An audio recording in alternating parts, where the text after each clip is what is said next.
चलो दोस्तों, अब हम करते हैं भाई क्वेश्चन नंबर 21। ठीक है, शीट का क्वेश्चन नंबर 21 करते हैं। अभी देखो क्या दिया हुआ भाई।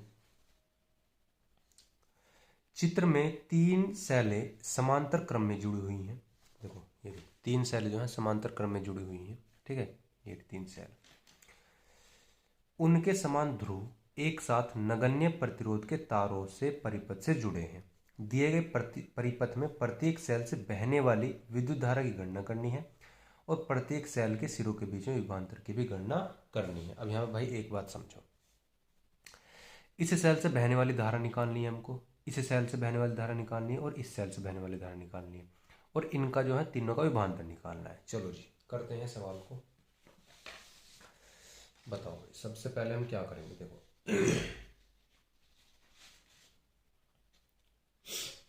सबसे पहले क्वेश्चन के अंदर, चलो सबसे पहले हम लिखेंगे। देखो किरचॉफ के नियम से बताओ, किरचॉफ का जो धारा नियम होता है, सबसे पहले नंबर का नियम जो होता है क्या होता है किरचॉफ का। किरचॉफ के धारा नियम से बताओ क्या होता है भाई। देखो इस पॉइंट को देखो, इस ए जंक्शन को देखो, इस ये जो E1 बैटरी है, सबसे बड़ी बैटरी यही है क्योंकि 6 वोल्ट की है। ये वाली बैटरी 4 वोल्ट की है, ये वाली बैटरी 2 वोल्ट की है। इस 6 वोल्ट से धारा देखो चली और इस ए जंक्शन पर आकर के मिली।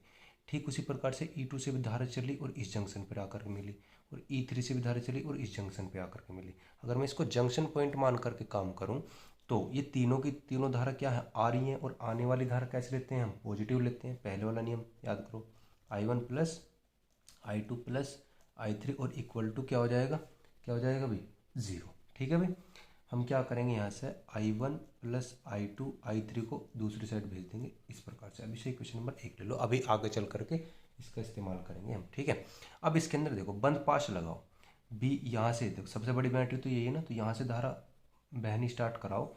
तो इस बिंदु से बहनी स्टार्ट होगी तो BADCB बंद पाश हो गया। लगाओ जी बंद पाश वाला रूल लगाओ। किरचॉफ का नियम जो कहते हैं हमारा, बंद पाश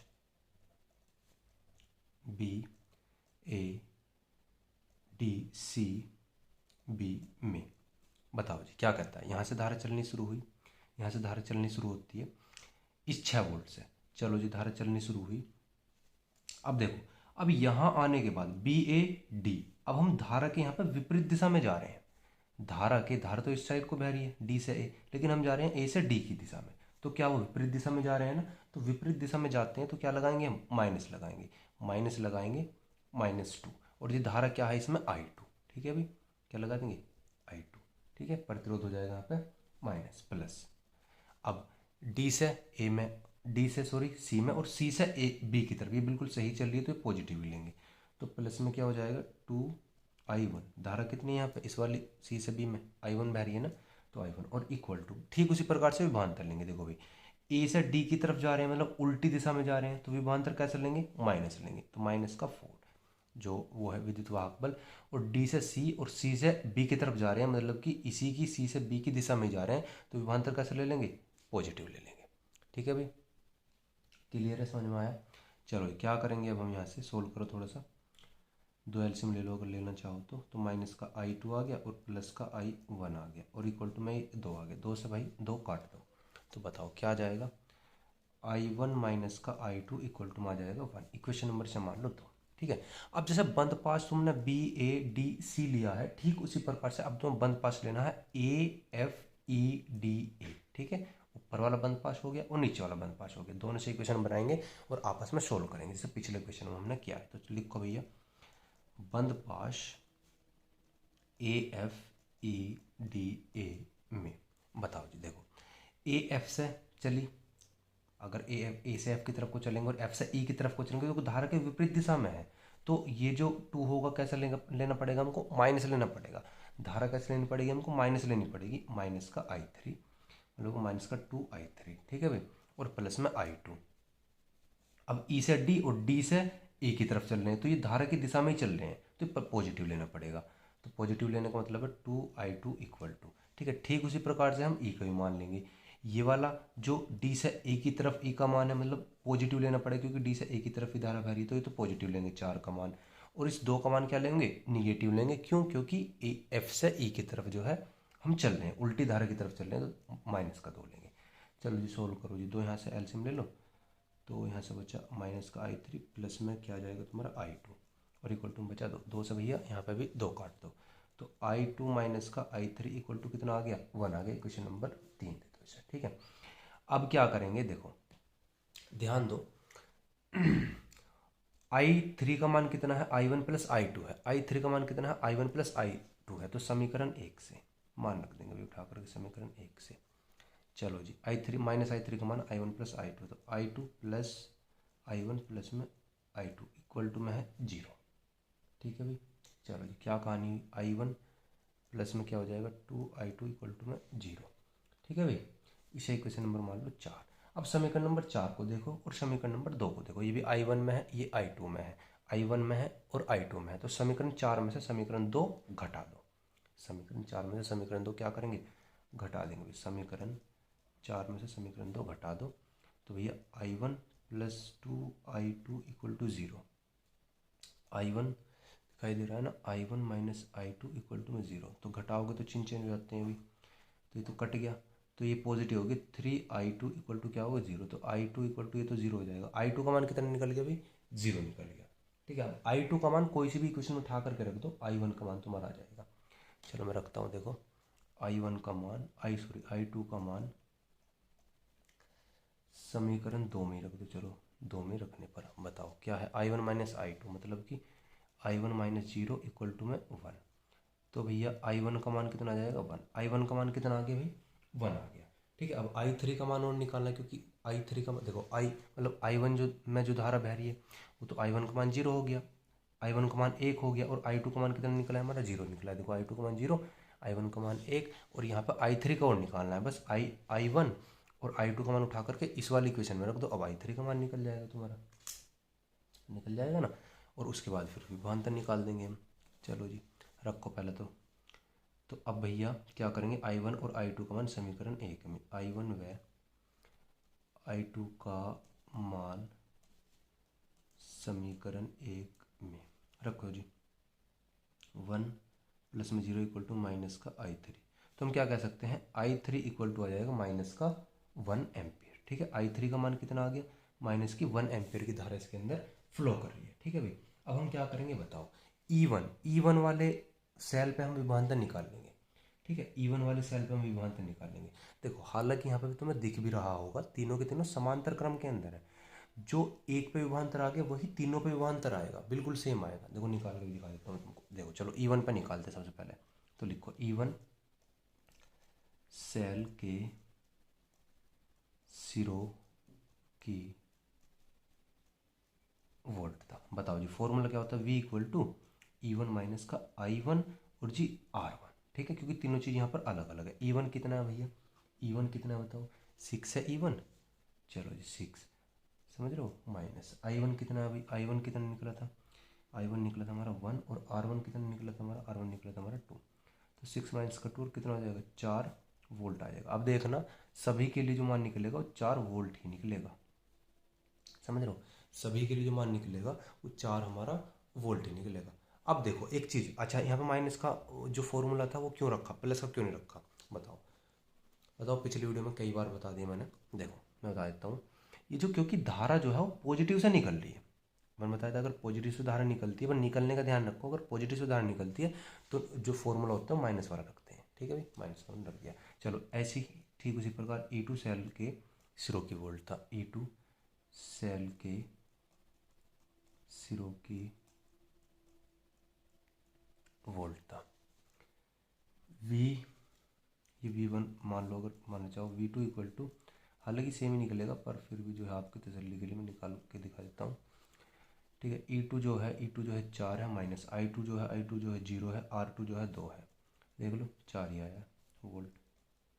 क्यों आ रहा है भैया विभवांतर सेम, क्योंकि समांतर क्रम में है, और समांतर क्रम में जो विभवांतर होता है वो सेम ही होता है भैया, ठीक है। E3 सेल के सिरों की वोल्ट था, तो V3 equal to E3 minus का I3 और जी R3। बताओ E3 कितना है मेरा, E3 है मेरा 2 माइनस I3 कितना निकला मेरा माइनस का 1, ठीक है जी, इंटू में R3 कितना है 2, तो 2 ये हो जाएगा प्लस का 2 और जी कितना हो जाएगा 4, तो V3 का मान भी कितना आ गया मेरा 4 वोल्ट। ठीक है, तीनों का हमने विभवांतर निकाल लिया। ठीक है भाई, समझ में आ गया। चलो भाई समझ में आ गया तो आगे बढ़ते हैं फटाफट से। अब चलो 21 क्वेश्चन हो गया, अब आ जाओ जी 22 क्वेश्चन की तरफ। 22 क्वेश्चन की तरफ मूव करते हैं फटाफट से। देखो भाई 22 क्वेश्चन क्या कर रहा है, चित्र में दर्शाए गए परिपथ के प्रत्येक प्रतिरोध में प्रवाहित धारा की गणना कीजिए। प्रत्येक प्रतिरोध में, प्रतिरोध एक ये रहा एक ये रहा, दोनों में धारा कितनी बह रही है हमको वो निकालनी है भाई। ठीक है, चलो जी देखो मैं बता देता हूँ। देखो प्रतिरोध कितने लगे हुए भाई, यहाँ पे 2 लगे हुए हैं ना, एक ये रहा एक ये रहा, दोनों में क्या निकालनी है हमको, दोनों में हमको निकालनी है भाई धारा। ठीक है जी, तो देखो अगर तुम ध्यान से देखने की कोशिश करो, अगर तुम ध्यान से देखने की कोशिश करो तो तुम्हें दिखाई देगा भैया यहाँ पे ए बी जी, यहाँ पे एफ मान लो। ठीक है जी भाई, A B C D E F G. ठीक है, तो कुल मिलाकर के इस छोटे वाले पाश के अंदर देखो, छोटे वाला जो पाश है ना, इस पाश के अंदर देखो तुम, अगर किरचॉफ का नियम यहाँ पर लगा देखो, अगर तुम बंद पास दिखता है ना, बंद पास, तो डायरेक्ट तुम किरचॉफ का नियम लगा दिया करो, बिल्कुल आंसर सही आएगा। तुम बताओ सबसे पहले तुमको बंद पास क्या दिखाई दे रहा है अभी, बताओ। बंद पास तुमको दिखाई दे रहा है A B G F A B G F A में, बताओ भाई धारा किधर से बहनी शुरू हुई भैया, पॉजिटिव की तरफ से बहनी शुरू, ए बी इस टाइप से बहनी शुरू हुई ना, ए बी जी और जी एफ, समझ रहे हो। तो प्रतिरोध इसमें एक ही लगा हुआ है और धारा क्या बह रही है इसके अंदर, I1 बह रही है। धारा क्या बह रही है भाई इसके अंदर, क्या बह रही है इसके अंदर, I1 ही बह रही है। ठीक है, तो हम क्या लिखेंगे भी बताओ, हम लिख देंगे भैया 10 I1 इक्वल टू, और वोल्ट कितना है, वोल्ट कितना भैया 10 है, तो 10 लिख देंगे। तो I1 इक्वल टू कितना आ जाएगा 10/10, और ये कितना आ जाएगा 1 एम्पियर, तो I1 इक्वल टू 1 एम्पियर आ जाएगा। ठीक है भाई, क्लियर है। चलो जी, अब हम देखो क्या करते हैं, अब हम देखते हैं बड़े वाले पाश के अंदर ए ई डी और सी में, ध्यान दे रहो, ए ई डी सी ए पाश के अंदर, ए ई डी सी ए पाश के अंदर, क्योंकि देखो यहाँ पे जो बैटरी लगी हुई है, देखो बैटरी पॉजिटिव की तरफ से मतलब I2 धारा भी इसी डायरेक्शन में बह रही है, I2 धारा भी जो है इसी डायरेक्शन के अंदर बह रही है तुम्हारी। तो बताओ क्या लिखेंगे, बंद पास ए ई डी सी ए में, देखो बताओ धारा क्या हुई भैया I2 हुई, और जो प्रतिरोध क्या लगा हुआ है 10 लगा हुआ है, मतलब कि I2 इंटू में 10 या 10 I2 बोल लो, एक ही प्रतिरोध लगा हुआ है। ठीक है जी, और इक्वल टू में ध्यान देना, ध्यान दो भाई, इस ए ई डी सी ए के अंदर 2 बैटरी है, अगर पूरे पाश के अंदर बात करो तो 2 बैटरी है। ध्यान से देखो, पॉजिटिव की तरफ से बैटरी धारा निकली, मतलब इस E2 से सेल है इसके धन सिरे से धारा निकली, और जो दूसरे वाली सेल है उसके धन सिरे में ही प्रवेश कर रही है। तो याद करो मैंने पिछले जब क्वेश्चन आए थे, पिछला एक ऐसी क्वेश्चन आया था जो धन सिरे से जो धारा निकल रही है और दूसरी बैटरी की भी धन सिरे में ही प्रवेश कर रही है, तो ये भी पॉजिटिव है ये भी पॉजिटिव है, तो दोनों क्या करते हैं, ये माइनस हो जाती हैं। बताया था ना मैंने, दोनों सेल के जो वोल्ट होंगे वो माइनस हो जाएंगे जब हमारा कुल विद्युत वाहक बल निकलेगा। ठीक है, अगर ये चीज़ समझ में नहीं आ रही तो पीछे जा करके देखो, ये मैंने बहुत अच्छी तरीके से एक्सप्लेन किया हुआ है। ठीक है भाई, तो कुल मिलाकर के क्या आ जाएगा यहाँ पे तुम्हारा 10 माइनस का 10 आ जाएगा, तो 10I2 इक्वल टू में कितना आ जाएगा 0, और I2 इक्वल टू कितना आ जाएगा मान हमारा I2 इक्वल टू आ जाएगा 0। ठीक है, समझ में आगे नहीं आगे, तो I1 में मैंने धारा निकाल ली और I2 मैंने धारा निकाल ली, बताओ कोई दिक्कत है भाई। चलो अब आ जाओ क्वेश्चन नंबर 23 पर। देखो चित्र में विद्युत परिपथ के लिए प्रत्येक शाखा में बहने वाली धारा की गणना की। अब देखो इसमें भी धारा निकालनी है अभी। ठीक है, डायग्राम देख लो एक बार, चलो समझा देता हूँ, डायग्राम मैंने बनाया हुआ बड़े पेज पर। देखो डायग्राम देखो भाई, प्रत्येक परिपथ या प्रत्येक शाखा में बहने वाली धारा, इसमें भी धारा निकालनी है, इसमें भी धारा निकालनी है, इसमें भी धारा निकालनी है, प्रत्येक प्रतिरोध में, कहने का मतलब ये बिल्कुल भी बंद पाश लगाएंगे। एक क्वेश्चन ऐसा बिल्कुल सेम आ चुका है भाई, एक क्वेश्चन ऐसा जो है बिल्कुल सेम आ चुका है, कौन सा है देखो, ए बी पीछे आ गया देख लेना तुम, मैं फिर भी इसको करा देता हूँ। ये वाला क्वेश्चन और 23वां क्वेश्चन में ध्यान से देखो, 23वां क्वेश्चन और 24वां क्वेश्चन बिल्कुल डिट्टो सेम है। यहाँ पर बैटरी है, यहाँ पे बैटरी है, एक यहाँ लगी हुई है, एक यहाँ बैटरी लगी हुई है, बिल्कुल सेम है, बिल्कुल सेम। ये वाला भैया 24वां तुम्हें खुद करना है, मैं एक 23वां करके दिखा देता हूँ, ठीक है। चलो जी देखो, तो सबसे पहले भाई हम क्या करेंगे, बताओ देखो, बंद पास ए बी सी, ए के अंदर देखेंगे क्योंकि धारा तो 2 वोल्ट है, ये बड़ी बैटरी है और ये छोटी बैटरी, तो बड़े सबसे पहले बड़ी बैटरी की बात कर लेते हैं। तो ए बी सी ए, समझ रहे हो भाई, तो चलो लिखो जी, बंद पास ए बी सी ए में, बताओ जी, बताओ इसमें एक प्रतिरोध लगा हुआ है, मतलब I3 धारा बह रही है, समझ रहे हो, I3 इसके अंदर धारा बह रही है, आई थ्री बह रही है इसके अंदर धारा।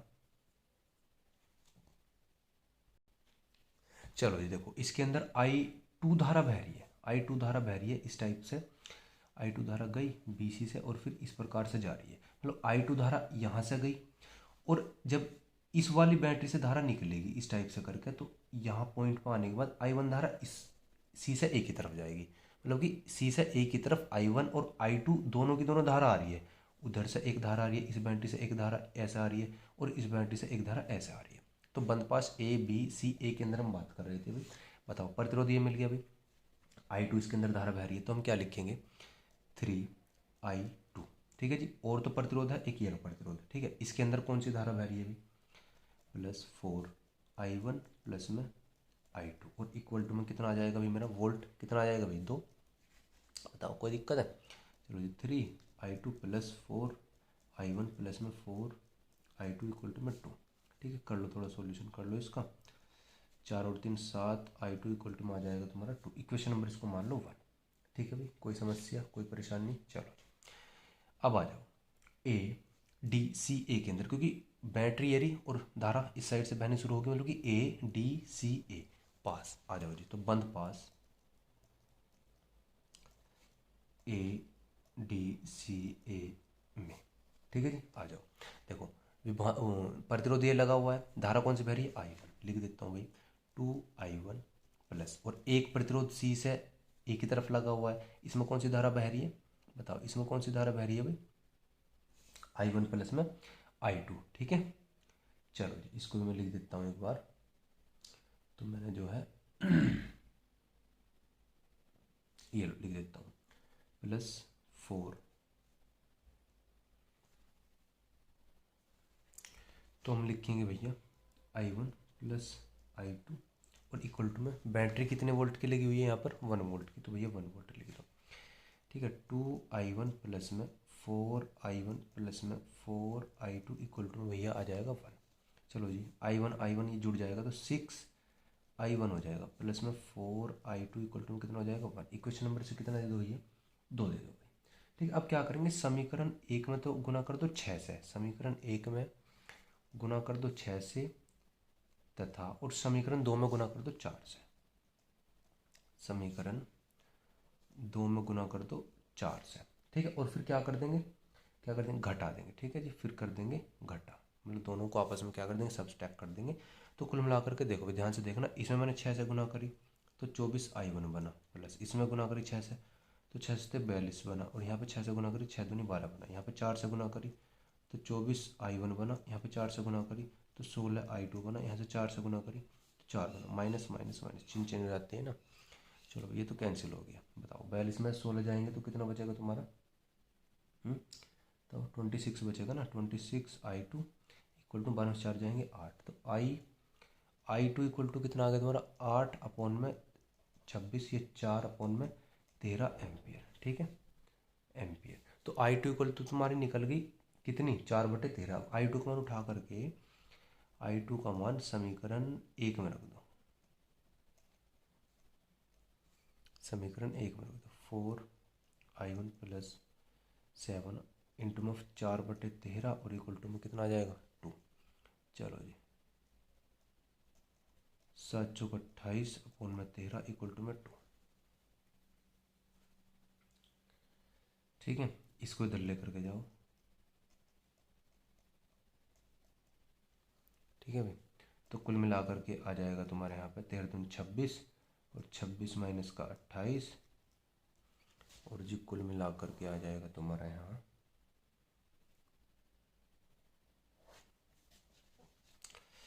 भाई कंडीशन हमारी ये बनी ना 4i1 इक्वल टू में माइनस का 2 आ जाएगा अपन में 13। इसकी क्रॉस मल्टीप्लाई करोगे तो इसकी मल्टीप्लाई इसके अंदर हो जाएगी। ये तुम कह सकते हो माइनस का 2 अपन में 13 चौका कितना हो जाएगा भैया है। ये ऐसे काम करो 4 इंटू में 13 कर लो तो 2 से इसे काट लो तो i1 इक्वल टू माइनस का 1 बटा कितना आ जाएगा 26 एम्पियर।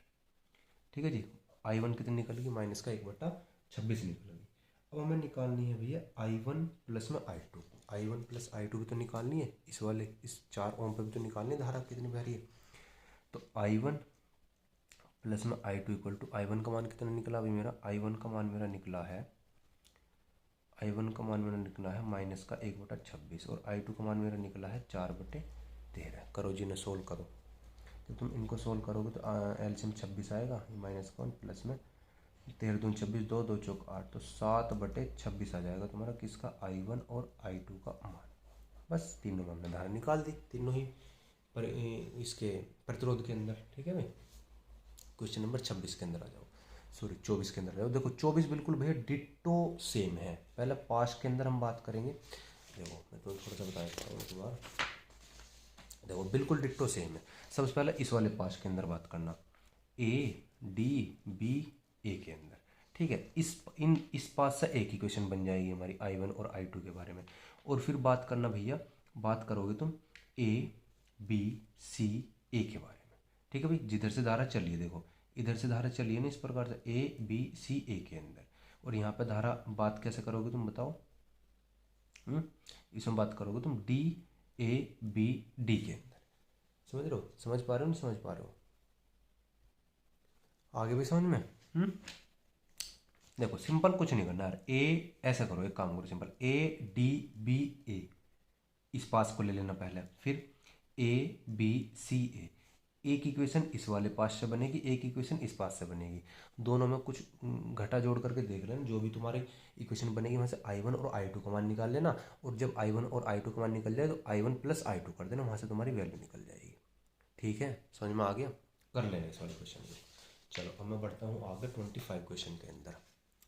दिए गए परिपथ में धाराओं i1 i2 तथा i3 के मान की गणना करो। i1 की वैल्यू निकालनी है, i1 ये रहा, i2 ये रहा, i3 ये रहा। यहाँ भी प्रतिरोध लगा हुआ है 4 ओम का, यहाँ पर 2 ओम का, यहाँ पर 3 ओम का। ठीक है जी, समांतर क्रम में है। चलो जी क्या करते हैं भाई, सोल्व करते हैं इसको फटाफट से। देखो ये भी सवाल आसान है तुम्हारा, सेम कहानी बिल्कुल पास लगाएंगे इसके अंदर भी। ठीक है, देखो ABCFA के अंदर हम पास लगाएंगे। तो मैं क्या कहता हूँ, मैं कहता हूँ कि बंद पास ABCF में। ठीक है जी, बताओ भाई। अगर तुम यहाँ पे देखने की कोशिश करो ABCF, मैं चल रहा हूँ धारा तो इस साइड को बह B से A की तरफ, लेकिन मैं चल रहा हूँ A से B की तरफ। A से B की तरफ मैं चल रहा हूँ, धारा के विपरीत दिशा में चल रहा हूँ, तो माइनस लेना पड़ेगा निगेटिव।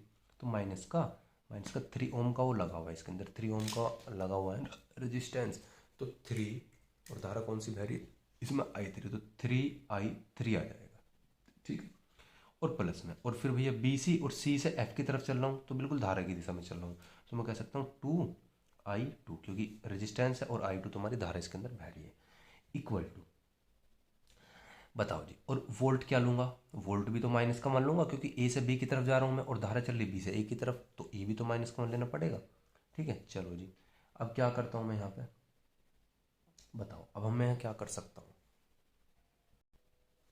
देखो मैं यहाँ पे कर सकता हूँ, यहाँ पे ध्यान दो भाई, यहाँ पे ध्यान दो। देखो बड़ी बैटरी ये है, छोटी बैटरी ये है। ठीक है, तो बड़ी बैटरी से मैं धारा प्रवाहित करना शुरू करता हूँ। तो मैंने धारा इधर से प्रवाहित करवानी शुरू कराई।